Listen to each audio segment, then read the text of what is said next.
Welcome back to the deep dive, everyone. I am buzzing, Jamie, absolutely buzzing about today's topic because honestly, I think everything I thought I knew about starting a business, about success, is about to get completely turned on its head.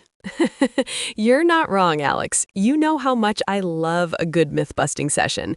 And the document we've been poring over, Start Here by Nick Huber, is basically a wrecking ball to everything the media tells us about entrepreneurship. I'm talking Elon Musk, Mark Zuckerberg, the whole change the world narrative. Right, that's exactly where I'm at.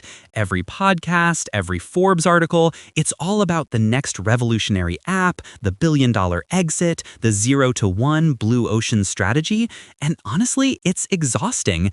It makes me feel like if I don't have some galaxy brain idea, I might as well not even try. Exactly. And that's the garbage this book is calling out. It says flat out, it's all garbage. The most widely publicized path to wealth is that tech titan, disruptor, venture capital funded unicorn dream. But the most common path to wealth through entrepreneurship is actually by chasing a small, boring opportunity. Wait, hold on. So you're saying all those people I see driving nice cars, living in big houses, playing golf on a Tuesday morning, they aren't secretly building the next AI? They're just running a better lawn care business? Precisely. Or a home service business, construction, a mobile hairstyling service, bookkeeping, video editing, property appraisal. The author calls them sweaty startups. And here's the kicker. None of them had a new idea. They weren't trying to change the world. They didn't raise venture capital. A few of them still have fax machines, Alex.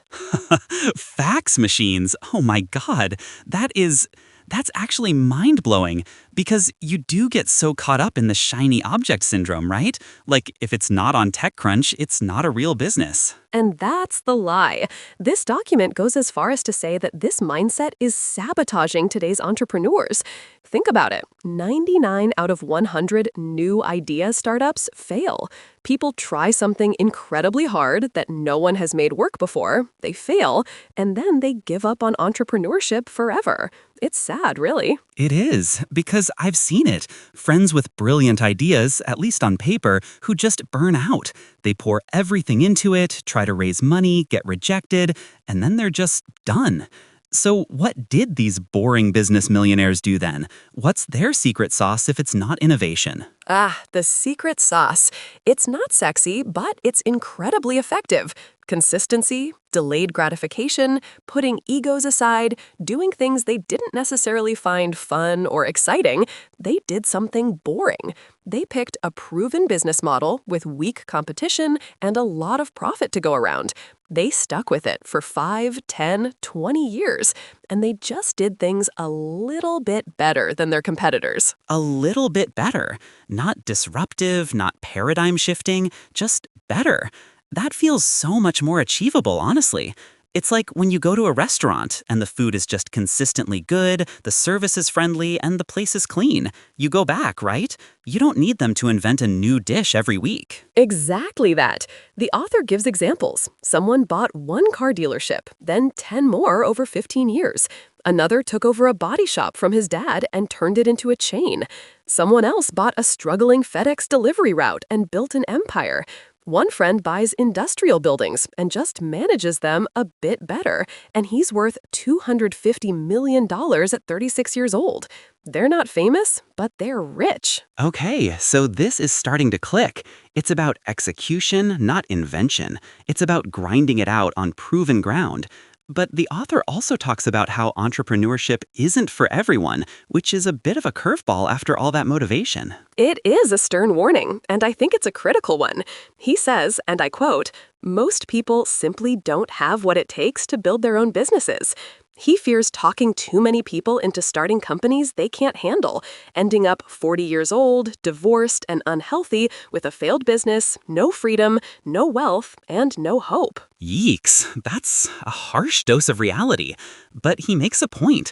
You see a lot of people jumping in because it sounds glamorous, but they're not ready for the stress, the chaos, the constant problems landing on their desk. And he's right. The average person can't manage their own life well, let alone an organization with employees, customers, logistics, and emotions. They're risk averse, they hate sales, they don't thrive in chaos. For most people, the best quality of life is achieved by working for a good boss at a good company. That's a huge shift from the everyone should be an entrepreneur mantra. So, if you're not the average person, if you do have what it takes, what's the path? The author shares his own story, right? The storage squad? The storage squad. This is the perfect illustration of his philosophy. When he was at Cornell, all his classmates had these grand, revolutionary ideas. But he had a boring, old-fashioned idea, student storage. He saw a company in his college town doing it, making great money, and doing it inefficiently. Inefficiently? So, clipboards, bad websites, employees sitting around? Exactly. His professor and classmates told him it wasn't scalable, that it wouldn't be big, that there were already too many companies doing it. But he saw a market that was making $200,000 in profit in one town and realized that was 3 times what he'd make with a normal job. So he said, I'll answer the phone, do things a little better than the competition, and I think I can make some decent money. And he did. From day one, profitable. No educating the customer base, no following his passion in the traditional sense, no funding needed, no competing with Stanford computer scientists, just adding value and trading it for money as quickly as possible. And he did it with a $1,500 cargo van with 170,000 miles on it. He explicitly says he wasn't brilliant or special. He got average SAT scores, no coding, no entrepreneurial family. His key? Consistency, delayed gratification, and choosing a proven model. He eventually sold Storage Squad for $1.75 million, built a self-storage empire, and is involved in multiple other boring businesses, generating multiple 7 figures of personal cash flow: recruiting, real estate services, marketing, web development, insurance. So his net worth is what, like $50 million from these boring businesses? This is blowing my mind, Jamie. It's like the quiet, unassuming path to massive success. No fireworks, just steady, intelligent building. Precisely. And what underpins all of this? What allows him to not technically have a job in any of his companies, and instead spend his days making key decisions, or even take months off to travel or golf, is this concept he calls leverage. Leverage? That's a word we hear a lot, but I'm not sure I really get it. Is it just having money? It's so much more than that, Alex. Think of it like a pulley system or a long lever with a fulcrum. It's something that maximizes your advantage. It's about getting more done with less effort, or, crucially, getting paid for a long time after the work slows down or stops. He contrasts it with someone who works 1 hour and gets 1 hour's worth of work done versus someone who has 40 employees and gets 40 hours of work done in 1 hour. Oh, okay, that makes sense.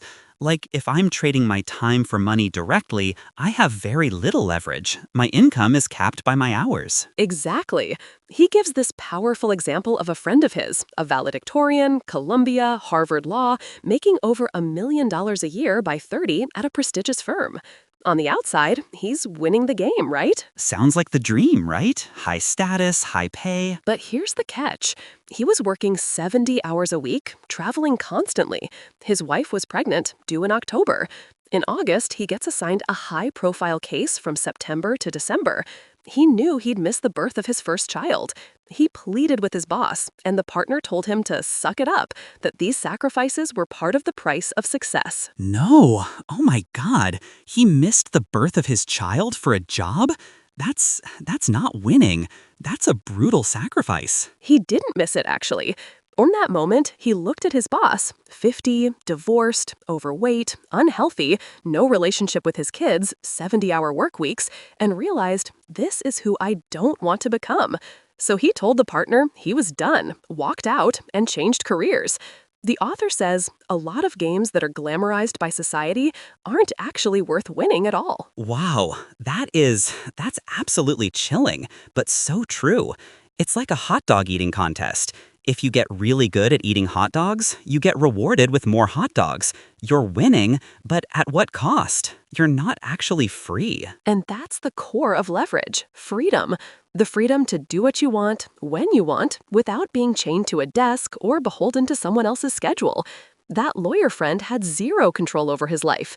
If he stopped working, he stopped getting paid. If his boss said jump, he said how high. He had no leverage. But the entrepreneurs the author knows, many work fewer than 40 hours, some as little as 10, making millions, deciding to go on a trip tomorrow.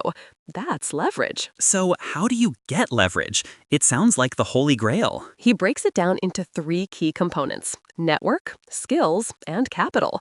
And it's a chicken and egg problem, which he acknowledges, but it's a ladder you climb. Okay, lay it on me. Network first. Network isn't just who you know, it's who knows you. You need people to work for you, make decisions, help you, partner with you, vendors, customers, investors, experts. Very few people succeed in business alone. Right, so it's not just collecting LinkedIn connections. It's about building genuine relationships where value is exchanged and people think of you when opportunities arise. Exactly. Next, skills. How good are you at making things happen?